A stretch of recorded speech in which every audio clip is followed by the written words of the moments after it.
Hello दोस्तों, welcome back once again to our channel. My name is Yash और आज हम डिस्कस करने वाले हैं कि वो कौन कौन से थियरी या फिर डेवलपमेंट्स थे जिनकी वजह से हमारा जो बोर मॉडल है वो फेल हो गया। ठीक है, तो इसमें तो बहुत सारी चीज़ें हैं लेकिन जो मोस्ट इम्पॉर्टेंट वाली हैं वो हम देखने वाले हैं और हमारे स्टेट बोर्ड में वैसे भी ज़्यादा कुछ नहीं दिया गया है। तो जैसे कि आपने पहले पढ़ा था कि जो बोर मॉडल था उन्होंने इलेक्ट्रॉन को पार्टिकल माना था। क्या माना था? पार्टिकल। और यहीं पे बोर की थ्योरी का सबसे बड़ा लिमिटेशन आ गया और इसे किसने बताया? एक साइंटिस्ट थे जिनका नाम था डिब्रॉय।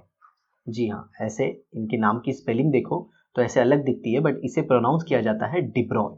ओके, और दूसरी चीज जो नील बोर ने की कि नील बोर ने इलेक्ट्रॉन का एग्जैक्ट डिस्टेंस बता दिया न्यूक्लियस से और इलेक्ट्रॉन की एग्जैक्ट वेलोसिटी बता दी। ठीक है, लेकिन एक साइंटिस्ट थे जिनका नाम था हेजेनबर्ग। वो कहते थे कि जो भी माइक्रोस्कोपिक पार्टिकल होते हैं, माइक्रोस्कोपिक मतलब जिनकी साइज बहुत छोटी होती है, उनका आप एग्जैक्ट वेलोसिटी और उनकी पोजीशन आप एग्जैक्ट नहीं बता सकते। देखिए, अब नील बोर ने क्या किया, न्यूक्लियस से इलेक्ट्रॉन का डिस्टेंस बताया।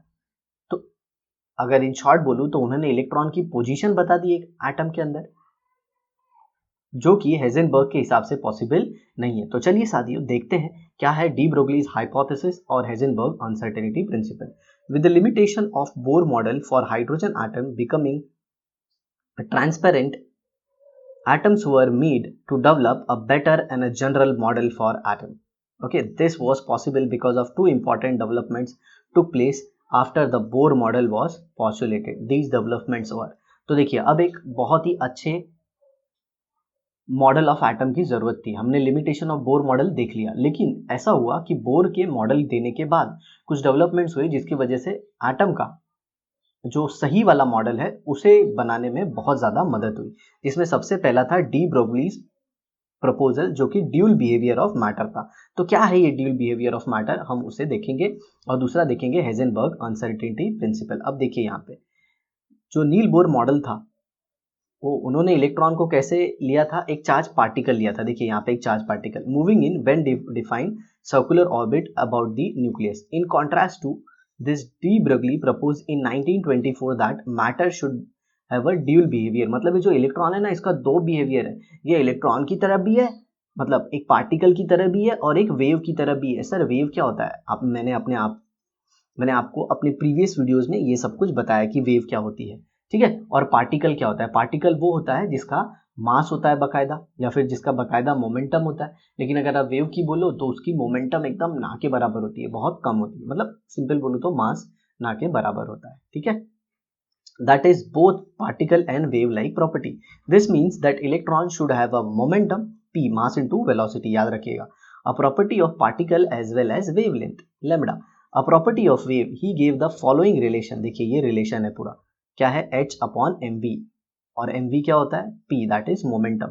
De Broglie's prediction was confirmed by diffraction experiment, a wave property। मतलब जब हमने वेव की एक प्रॉपर्टी में देखा तो हमें ये एक्सपेरिमेंट एकदम परफेक्ट दिखा। ओके, मैं आप लोगों को ये बहुत ही अच्छे से एक्सप्लेन करने वाला हूँ, साथ ही साथ हेजेनबर्ग की भी। चलिए तो शुरू करते हैं अपना एक्सप्लेनेशन वाला पार्ट। अब जरा देखते हैं, ये देखिए ड्यूल नेचर ऑफ मैटर। बहुत सारे बच्चों की रिक्वेस्ट थी कि सर हमें पीडीएफ भी चाहिए, तो हम दोनों चीज साइमल्टेनियसली कर देंगे। तो ये देखिए मैटर का ड्यूल नेचर, डी ब्रोगलीज की हाइपोथेसिस कैसे आई और क्यों आई, वो सब भी है यहाँ पे। आइंस्टाइन ने सजेस्ट किया था कि लाइट जो है वो वेव की तरह भी है और पार्टिकल की तरह भी। ठीक है, that is it has a dual character. Okay, in a similar वे 1924 में डी ब्रोगली ने बताया कि इलेक्ट्रॉन का भी दो नेचर है, जो कि particle as well as wave है। अब सबसे इंपॉर्टेंट बात जो है वो ये है कि इसे डी ब्रोगली ने प्रूफ कैसे किया। तो देखिए आइंस्टाइन के इक्वेशन के हिसाब से E is equal to M C square होता है, और एक प्लैंक क्वांटम थियरी जो अपन ने पास्ट में पढ़ी थी उसके हिसाब से E इज इक्वल टू क्या होता है? H C by lambda. और अगर आप दोनों का लेफ्ट हैंड साइड देखें तो ऑलमोस्ट इक्वल है। ये देखिए यहाँ पे E है, यहाँ पे भी E है, तो क्या हो जाएगा? M C square is equal to H C by lambda. ये C की जगह पे आप V भी रख सकते हैं, तो M V is equal to h by lambda. और mv क्या होता है? Momentum, that is p। तो सिंपली आप क्या कह सकते हैं यहाँ पे? Lambda is equal to h by p। तो देखिए अगर आप लेमडा की बात करते हो मतलब आप वेव की बात कर रहे हो, अगर आप मोमेंटम की बात कर रहे हो मतलब आप पार्टिकल की बात कर रहे हो। आया आपको समझ में? तो देखिए ये डी ब्रोगली ने प्रूफ कर दिया कि इलेक्ट्रॉन जो है उसके अंदर वेव नेचर भी होगा और उसके अंदर पार्टिकल नेचर भी होगा। और मैं आपको बताऊं इसी थियरी से ये भी प्रूफ मिला कि mvr is equal to NH upon 2π होता है। मतलब इलेक्ट्रॉन वहां पे ही क्यों घूमता है जहां पे उसका एंगुलर मोमेंटम किसका मल्टीपल होता है h अपॉन 2π। इसका प्रूफ भी इसी थियरी ने दिया। ओके, नील बोर ने ये चीज तो ऑब्जर्व की लेकिन ये क्यों हो रहा है ये उसे पता नहीं था। ये देखिए ओके, तो mass of a photon is equal to h upon c lambda. Okay ऐसे, तो p क्या है? Momentum. Momentum is equal to mass into speed of light. Okay, या फिर ये v वेलोसिटी ले सकते हो। तो p is equal to h by lambda. ये था डी ब्रोगली का हाइपोथेसिस। ठीक है, चलिए आगे पेज पे देखते हैं। In a similar way de Broglie propose that when particle are in motion they also generate waves associated with matter, okay, known as matter wave. मतलब अगर कोई जैसे आप मूव कर रहे हो और आप मूव कर रहे हो तो आप जनरेट कर रहे हो क्या? Matter wave. जैसे कि सपोज मैं क्लासरूम में पढ़ाता हूँ और मैं क्लासरूम में खड़े होकर पढ़ा रहा हूँ, बार बार क्लासरूम से घर पे आता हूँ और घर से क्लासरूम जाता हूँ, तो मैं हर बार क्या जनरेट करता हूँ? Matter wave. और मैं साथियों आपको बताना चाहूँगा इसी मैटर वेव के रिलेशन में एल्बर्ट आइंस्टाइन ने टाइम मशीन बनाने का सोचा था। मतलब उनका कहने का मतलब था कि अगर आप यहाँ से, ये आपका घर है और यहाँ से आप क्लासरूम पे जाते हो तो आप मैटर वेव जनरेट करते हो। तो उसी तरह से जहां से भी आप आए होगे इस प्लैनेट अर्थ पे आपने मैटर वेव जनरेट की होगी। जी हाँ, अगर उसी मैटर वेव को बैक साइड में रेजोनेट किया जाए मतलब पीछे टाइम में लेके जाए तो सिंपल हम टाइम मशीन बना सकते हैं। सोचिए यही वो थियरी थी जिसने टाइम मशीन के बारे में सोचने पे मजबूर किया किसको? आइंस्टाइन को। ठीक है, तो मैटर वेव भी आप जान गए। Okay, the wave which is associated with the bodies with certain मास।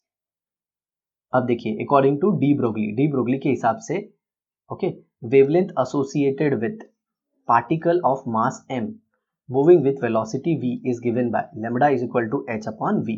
और याद रखिएगा जब भी आप न्यूमेरिकल कीजिएगा h को किस में लिया लीजिएगा? जूल सेकेंड में। ओके, और वो प्लैंक कांस्टेंट है, याद रखना उसकी वैल्यू होती है 6.636 into 10 to the power minus 34 joule second. आपको मुझे बताना है कि यहाँ पे डैश क्यों आया। ओके, जूल डैश सेकेंड क्यों है? यहाँ पे मल्टीप्लीकेशन या फिर डॉट क्यों नहीं है साथियों? ठीक है, तो ये देखिए, और ये क्या है? Mass of particle. जो भी बॉडी आप ले रहे होंगे उसका मास लेना है आपको। ठीक है, और किस में लेना है? केजी में। और ये देखिए वेलोसिटी किस में लेना है? मीटर पर सेकेंड। सिंपल एमकेएस सिस्टम में काम करेंगे। आया समझ में? अब ये देखिए ये न्यूमेरिकल है आपके लिए, नोट्स में आपको टेलीग्राम लिंक पे दे दूंगा। समझ में आ रहा है? तो आप ये क्वेश्चन भी सॉल्व कर लीजिएगा। ठीक है, और क्वेश्चंस को आसान बनाने के लिए आप 6.636 को 20/3 भी ले सकते हैं, तो इससे आपका कैलकुलेशन आसान हो जाएगा।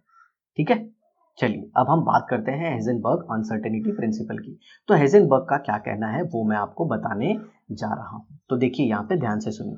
मान लीजिए ये न्यूक्लियस है, ठीक है, और ये शेल है और इसमें इलेक्ट्रॉन घूम रहा है। आया आपको समझ में? यहाँ पे इलेक्ट्रॉन क्या कर रहा है? घूम रहा है। अब देखिए जरा ध्यान से ना, अगर आपको इस इलेक्ट्रॉन का पोजीशन पता करना है, मतलब ये इलेक्ट्रॉन कहाँ पे है, तो सिंपल आप देख के तो बता नहीं सकते।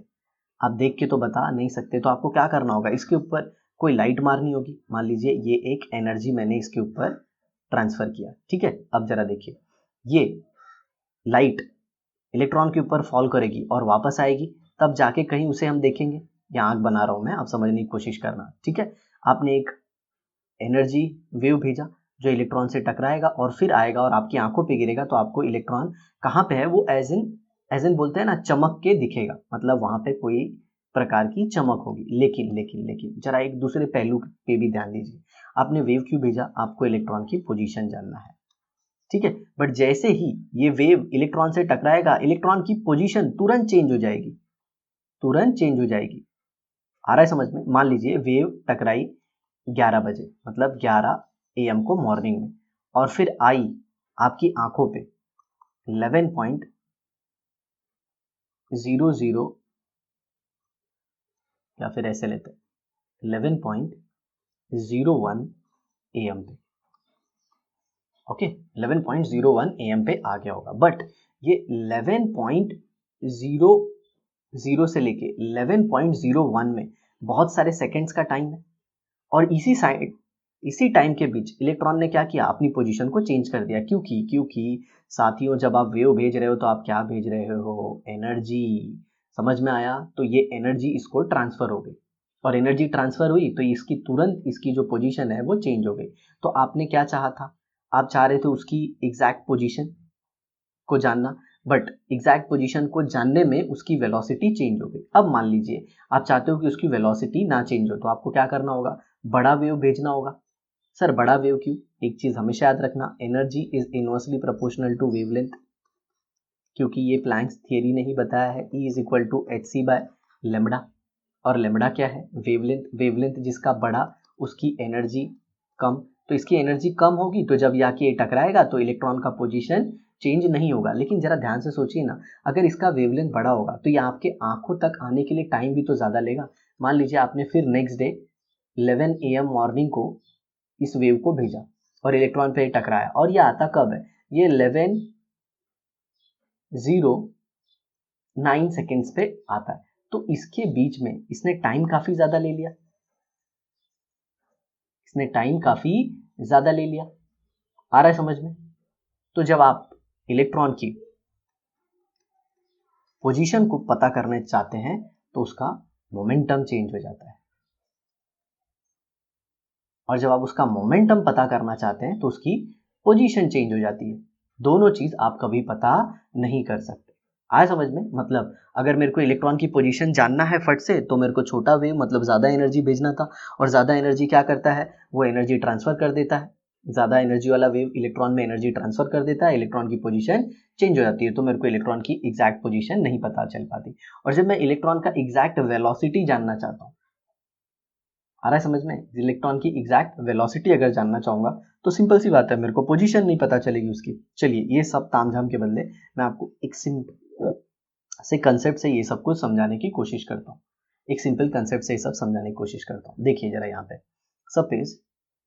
सपोज ये पॉइंट ए है और ये पॉइंट बी है। पॉइंट ए मान लीजिए हमारा विरार स्टेशन है, और पॉइंट बी मान लीजिए चर्चगेट स्टेशन है। जो लोग मुंबई वाले हैं उनको काफ़ी अच्छे से।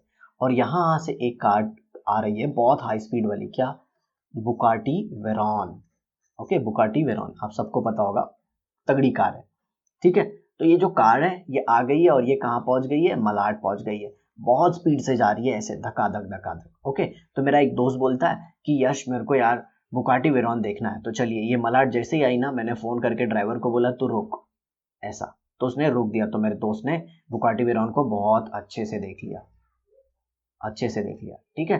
तो मेरा दोस्त बोलता है कि मेरे को उसकी स्पीड देखनी है, मेरे को उसकी स्पीड देखनी है। तो मैंने बोला अरे स्पीड कैसे पता चलेगा, अपने को तो फिर हाइट पे चलना पड़ेगा। तो यहाँ पे हम लोग एक बिल्डिंग पे चढ़ गए और वहां से देखा तो बुकाटी वेरॉन क्या मस्त भाग रही है। आया समझ में? थोड़ा आगे जाके हम लोग चढ़ गए। अब मेरा फ्रेंड क्या डिजायर करता है कि मेरे को बुकाटी वेरॉन की पोजीशन, मतलब बुकाटी वेरॉन को भी देखना है, बुकाटी वेरॉन को भी देखना है और उसकी स्पीड को साथ में देखना है। कैसे देखना है? साइमल्टेनियसली। ये साइमल्टेनियसली वर्ड बहुत इंपॉर्टेंट है साथियों, साइमल्टेनियसली देखना है, एक साथ देखना है। देखिए जब बुकाटी वेरॉन रुकी हुई थी तब उसने उसको अच्छे से देखा, लेकिन जब वो बहुत ज़्यादा स्पीड में भाग रही थी तो उसको पता ही नहीं चला कि वो बुकाटी वेरॉन है या कुछ और है, क्योंकि बहुत ज़्यादा स्पीड में, जिन्हें नहीं पता उन्हें मैं बता दूं, 300 से 400 kilometre per hour Bugatti Veyron की स्पीड होती है। तो इस एग्जाम्पल से हमने क्या समझा कि अगर कोई बहुत ही छोटा पार्टिकल, हालांकि ये तो कार था, अगर इलेक्ट्रॉन की आप बात करते हो, तो अगर इलेक्ट्रॉन का पोजीशन जानना चाहोगे, इलेक्ट्रॉन का अगर पोजीशन जानना चाहोगे तो आप उसकी वेलोसिटी नहीं जान पाओगे, और जब उसकी वेलोसिटी जानना चाहोगे तो उसकी पोजीशन नहीं जान पाओगे, क्योंकि जब वो घूमेगा तब वो कहीं रुका नहीं होगा, और जब वो रुका होगा तब उसकी वेलोसिटी नहीं होगी। यही बात हेजनबर्ग ने अपने एक इक्वेशन से दी। ओके, और जिसे प्रिंसिपल के रूप में लिया गया, जिसे गलत नहीं माना जा सकता, और उसे कहते हैं Heisenberg uncertainty principal. Uncertainty principle. और मैं आपको बताना चाहता हूँ, ये अनसर्टेन वर्ड का मतलब है कुछ भी फिक्स नहीं है, the one which can not be determined exactly, the one which is not certain, जो फिक्स नहीं है। जैसे बोलते हैं ना, आपने सोचा कि आप कल अपने दोस्त के बर्थडे पार्टी में चले जाओगे, मजे करोगे, ठीक है, लेकिन पता चला आज ही आप सीढ़ियों से उतर रहे थे और कुछ गड़बड़ हो गया।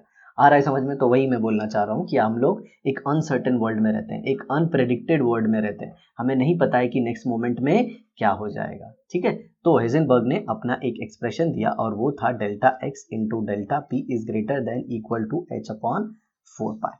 ओके, ये क्या है? डेल्टा एक्स क्या है? Uncertainty, uncertainty in position, uncertainty in position, और ये uncertainty in momentum. Sir uncertainty मतलब वही एरर, वही जो एरर है। ओके, तो पोजीशन का एरर, और जब भी आप मोमेंटम के एरर को मल्टीप्लाई करोगे तो वो हमेशा h/4 पाई से साथियों ज्यादा ही होगा। आ रहा है समझ में? तो इसीलिए बोला जाता है कि नील बोर का ये बड़ा गलती ये था कि उन्होंने इलेक्ट्रॉन की एग्जैक्ट पोजीशन बता दी, मतलब वही डिस्टेंस बताया, मतलब पोजीशन बता दिया, और साथ ही साथ इलेक्ट्रॉन का उन्होंने क्या बता दिया? वेलोसिटी भी बता दिया, एकदम फिक्स कि वो अगर फर्स्ट शेल में घूमेगा तो इतनी स्पीड से घूमेगा, सेकंड शेल में घूमेगा तो इतनी स्पीड से घूमेगा, सब कुछ फिक्स बात कर रहे हैं। लेकिन ये दो प्रिंसिपल ने अपने नील बोर की जो थियरी थी उसकी पूरी बैंड बजा दी साथी। आ समझ में? चलिए इसका एक बार हम लोग नोट्स भी देख लेते हैं, ठीक है? चलिए देखते हैं। तो यहाँ पे देखिए, Heisenberg uncertainty principle, short form है HUP। According to HUP it is impossible to determine, ये स्टेटमेंट है, exact position and momentum of electron around the nucleus simultaneously, देखिए ये बहुत कीवर्ड है, विथ इक्वल एक्यूरेसी। एक्यूरेसी मतलब थोड़ी सी भी बोलते हैं ना, ज्यादा एरर ना हो। तो ये देखिए डेल्टा एक्स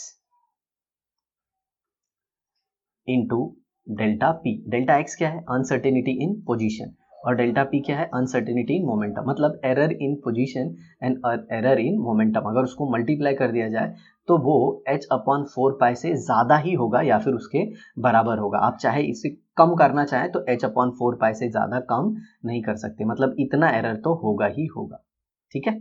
अब जरा देखिए, अनसर्टेनिटी इन मोमेंटम को हम क्या लिख सकते हैं? Delta M V, delta M V. अब उसी यहीं पे सब्स्टिट्यूट कर देते हैं। अब जरा देखिए, अगर आपने अनसर्टेनिटी इन पोजीशन को जीरो कर दिया, अनसर्टेनिटी इन पोजीशन को क्या कर दिया? जीरो। समझ में आया? मतलब पोजीशन के एरर को जीरो कर दिया। तो जरा देखिए, एरर इन वेलोसिटी कितना आ जाएगा? इनफाइनाइट। और अगर आप वेलोसिटी के एरर को जीरो कर देते हो तो पोजीशन में एरर कितना आ जाएगा? इन्फिनिटी। मतलब जब आप एग्जैक्टली पोजीशन को जानना चाहते हो तो आप वेलोसिटी नहीं जान पाते, और जब एग्जैक्टली वेलोसिटी को जानना चाहते हो तो पोजीशन नहीं जान पाते, यही उनका कहना है। सर ये कैसे हुआ? डेल्टा वी इन्फिनिटी कैसे हुआ? सिंपल है, डेल्टा एक्स को यहाँ पे ले लो नीचे और जीरो रख दो, तो देखो क्या आ जाएगी? Anything upon zero comes out to be infinity. Okay, mass तो कांस्टेंट है, इसे भी ले सकते हो यहाँ पे, तो चेंज इन वेलोसिटी क्या आ जाएगा? इन्फिनिटी आ जाएगा, ठीक है? ऐसा है। अब यहाँ पे एक क्वेश्चन दिया गया है, देखिए यहाँ पे, a microscope using suitable photon is employed to locate an electron in an atom with a distance of 0.1 angstrom। Okay, ये न्यूक्लियस है, ये इलेक्ट्रॉन है मान लीजिए, तो आप माइक्रोस्कोप लगाओगे तो कुछ डिस्टेंस से ये देखेगा ना, ऐसे, तो ये डिस्टेंस बताया गया है। Okay, what is the uncertainty involve in the measurement of its velocity? तो आप फॉर्मूला लगा दीजिए, अनसर्टेनिटी इन पोजीशन इतना है, जिसको अपन ने मीटर में चेंज कर दिया, और अनसर्टेनिटी इन वेलोसिटी पूछा गया है, फॉर्मूले में रख दीजिएगा, ठीक है? और याद रखना, इसमें ये वैल्यू होगी जूल सेकेंड, पाई का वैल्यू 22/7 लिया गया है। ओके, और ये अनसर्टेनिटी इन क्या है? पोजीशन, एंगस्ट्रॉम, जिसको हम लोगों ने किस में कन्वर्ट कर दिया? मीटर में, याद रखिएगा, मीटर में, ठीक है? तो आपका आंसर आ जाएगा 6 × 10⁶ मीटर पर सेकेंड का आंसर आएगा, दैट इज अनसर्टेनिटी, ठीक है? और यहीं पे मैं आपको एक इंपॉर्टेंट चीज और बताना चाहूंगा कि हेजनबर्ग ने ही बताया कि electron doesn't exist inside the nucleus.